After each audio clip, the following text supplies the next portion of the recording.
Rangate apay ng lelo dajir po dajoy ng hatara lang so aklang Nimso kirung hacha kay kan lang dunang sengche parong nang Rangate apay ng lelo dajir po judo ng hatara lang so Nimso kirung hacha kay kan lang dunang sengche parong nang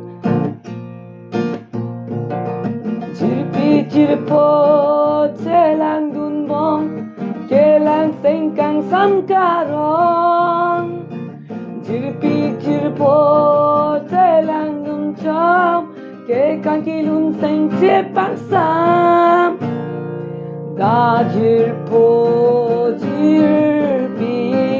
nang barnon na portang lo Rong aje apor nang lelo dun nang ahiki ko lang Tuan kelang sengkang sang